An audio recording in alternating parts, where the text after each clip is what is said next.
Hi friends, அனைவருக்கும் வணக்கம். எல்லாரும் எப்படி இருக்கீங்க? உங்களுடைய அன்பான பேச்சு, ஆறுதலான வார்த்தைகளால் நான் மனதளவில் ரொம்ப நல்லா இருக்கேன். என்னுடைய உறவுகளாக நினைக்கிற உங்கள் அனைவருக்குமே இறைவனோட அருளோடு அனைத்து வளங்களும் நலங்களும் கிடைக்க இறைவன்கிட்ட வேண்டிக்கிறேன். இன்றைக்கி ஆடி அமாவாசை இல்லைங்களா, அதனால் படைக்கிறதுக்காக தான் அப்படியே சமைச்சிக்கிட்டே இருக்கிறேன். ஆடி அமாவாசைன்றதுனால பெருசாக ஸ்பெஷலாலாம் எதுவுமே செய்யவே இல்லை. எப்போதுமே அமாவாசைக்கு செய்வேன்ல, அதே மாதிரி தான் செஞ்சுருந்தேன். கூட பார்த்திங்கன்னா வடையும் பாயாசமும் செஞ்சுக்கினேன். ஆடி மாதம் பிறந்ததுலேருந்தே பார்த்திங்கன்னா வாரத்துக்கு ஒரு நாள் வடை பாயாசம் செஞ்சு படைக்கிற மாதிரி ஒரு ஃபெஸ்டிவல் வந்துக்கிட்டே தான் இருக்குது. அடுத்து பார்த்திங்கன்னா மிகப்பெரிய ஃபெஸ்டிவல் வருது, வரலட்சுமி நோன்பு. அதுக்கப்புறம் என் காதலன் கிருஷ்ணனோட பிறந்த நாள் வருது. இந்த 2 ஃபெஸ்டிவலுமே நாங்கள் பெருசாக எதிர்பார்க்குற ஒரு நாள். தொடர்ந்து படைச்சிக்கிட்டே இருக்கிறேன்னா, படைக்கிறப்பெல்லாம் பார்த்திங்கன்னா உளுந்து வடை செஞ்சு தான் படைச்சிக்கிட்டே இருக்கிறேன். சரி, இன்றைக்கி பார்த்திங்கன்னா கடலைப்பருப்பு வடை செஞ்சு அமாவாசைக்கு படைக்கலாம் அப்படின்னு நினச்சிக்கிட்டு இருந்தேன். நான் வீட்டுக்குள்ளார எங்கே இருந்தாலும் கரெக்டாக இருந்துருவேன். ஆனால் அந்த கிச்சனோட காற்று அடிச்சதுனாக்கா அதுக்குள்ளார போனோடனே மெமரி லாஸ் பேஷண்ட் ஆகிடுவேன். இன்றைக்கும் அப்படி தான் கிச்சனுக்குள்ளார போனேன் பாருங்களா. நினச்சிக்கிட்டே தான் போயிருந்தேன். ஆனால் திடீர்னு பார்த்திங்கன்னா அந்த உளுந்து வடை டப்பாவை திறந்து அதுலேருந்து ஒரு டம்ளர் உளுந்து எடுத்து தண்ணிக்குள்ளார கொட்டிட்டேன்.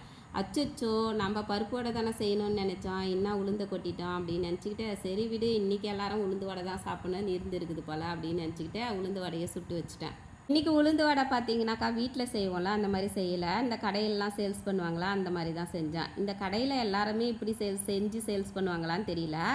நான் உளுந்து வடை, இந்த போண்டா பஜ்ஜிலாம் சுட்டு சேல்ஸ் பண்ணிக்கிட்டு இருந்தேன். அப்போ இந்த ஒரு மெத்தடில் தான் நான் செஞ்சு சேல்ஸ் பண்ணிக்கிட்டு இருந்தேன்.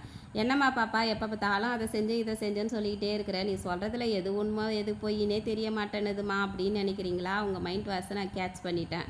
ஐயாக்குள்ளே சொல்கிறது அத்தனையும் உண்மைங்க, எதுவுமே பொய் கிடையாது. எல்லாத்தையுமே செஞ்சுருக்கிறேன், எதையுமே கை கொடுக்கல. லாஸ்ட்டில் நான் கையில் எடுத்தது தாங்க இந்த யூடியூப்பு. என்னை பொறுத்த வரைக்கும் அப்படின்னு கேட்டிங்கன்னா, பொய் சொல்லக்கூடாது, திருடக்கூடாது, யாருக்கிட்டையும் என்னால் முடியல எனக்கு செய்யுங்கன்னு கையேந்தி நிற்கக்கூடாது. இது 3யுமே என்னுடைய மூளைக்குள்ளே ஏற்றி வச்சுருக்கிறேன்.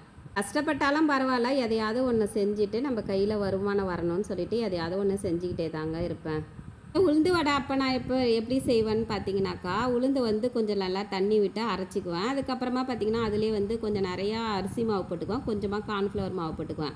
அது கூடயே பார்த்திங்கன்னா அந்த தேங்காவை பல்லாக கீனி போட்டுக்கிட்டு அதுக்கப்புறம் மிளகு சீரகம் போட்டுக்குவேன். அதுக்கப்புறம் நம்ம எப்போதுமே போடுவோம்ல அந்த வெங்காயம், பச்சை மிளகாய், இஞ்சி எல்லாமே, அது அப்படியே எல்லாருமே போடுற மாதிரியே அதையும் போட்டுக்கிட்டு மாவை பார்த்திங்கன்னா நல்லா போட்டு அடின்னு நான் அடிக்கணும். அப்படி அடிக்கும்போது பார்த்திங்கன்னா அந்த பச்சரிசியும் அந்த மாவு உளுந்தம்பாவும் சேர்த்து நல்லா சூப்பராக அப்படியே பதன்னு வந்துடுமாங்களா. அதை அப்படியே நம்ம தண்ணி தொட்டு உருட்டி அப்படியே எண்ணெயில் போடும்போது பார்த்திங்கன்னா நல்லா மெத்துன்னு வரும். இது பார்த்திங்கனாக்கா சேல்ஸ் பண்ணுறவங்களுக்கு நல்ல ஒரு லாபம் கிடைக்கும்.